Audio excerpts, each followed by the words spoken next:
If you've been on my channel for long enough, you've probably seen me play a game called Hot Dogs, Horseshoes, and Hand Grenades, better known as H3VR, or H3 for short. Out of the 11 VR-compatible games in my library, H3 is the only one that I return to with like a regularity that I would consider addictive. So what makes it so special? Well, I for one think that it has really two big attributes to it that help it stand out above the rest. Number one, the content feels polished, refined, perfect. It doesn't feel as clumsy or clunky as a lot of other VR shooters do, but rather smooth, quick, fast. Secondly, the game is fun. As for why it's fun, I'll go into more detail later on in the video. So I hope you stick around. And if you do enjoy this video, please, do this YouTuber shit. Anyway, content.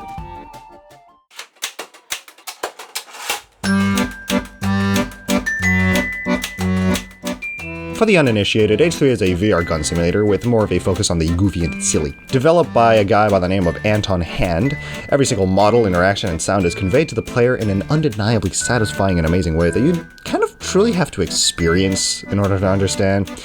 H3 being a gun simulator means that it does have an absolutely astounding amount of incredibly detailed and lovingly modeled weapons, with more being added in every single update that Anton goes into incredible depth with his devlogs, in which he demos the new additions, and you can sometimes see some goofy glitches. Let's see, these should now actually take...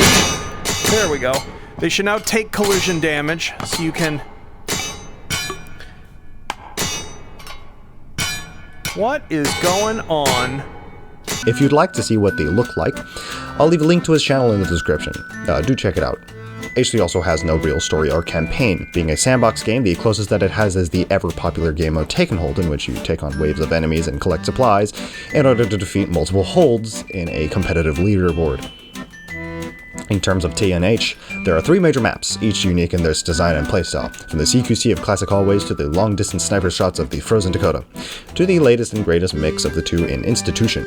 And it's basically been the only thing I have ever played in VR for the last several months since I got a VR.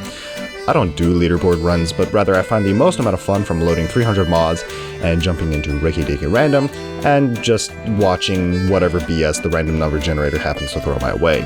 So if it isn't the content, then what is it that makes H3 so good? Well, I think it can be summarized in a very good Gabe Newell quote. Where you'd be sitting in a design review and somebody'd say, that's not realistic. And you're like, okay, what does that have to, like, explain to me why that's interesting, because in the real world, I have to write up lists of stuff I have to go to the grocery store to buy.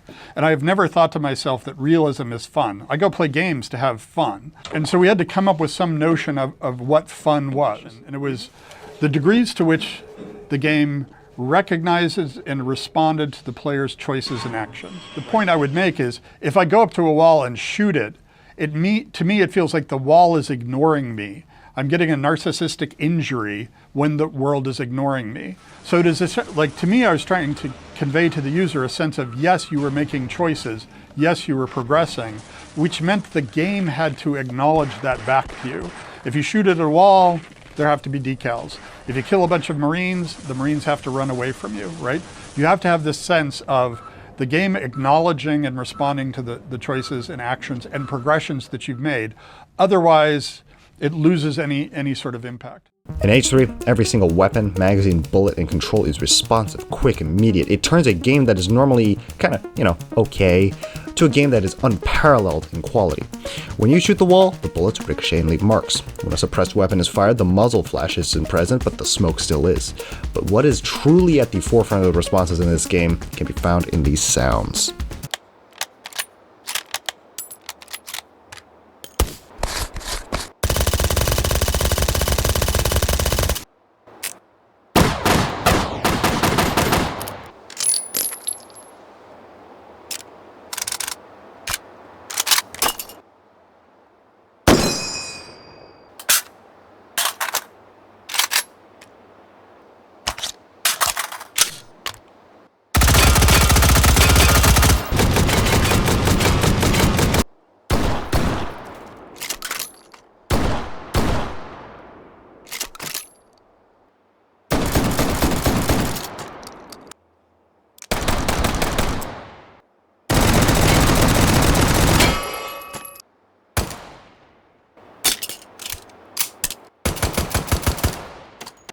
Oh,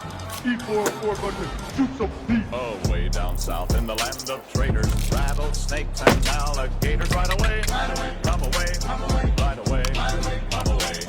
Where cotton's king and men are chattels, Union boys will win the battles. Right away, come away, right away.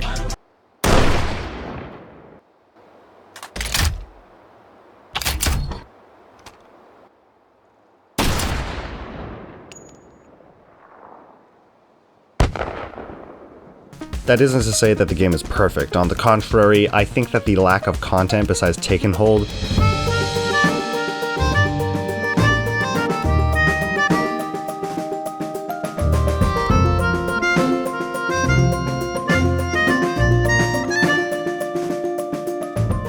but also the fact that the game has no support for multiplayer outside of mods is a little bit of a detractor that I can see making the game a little less appealing.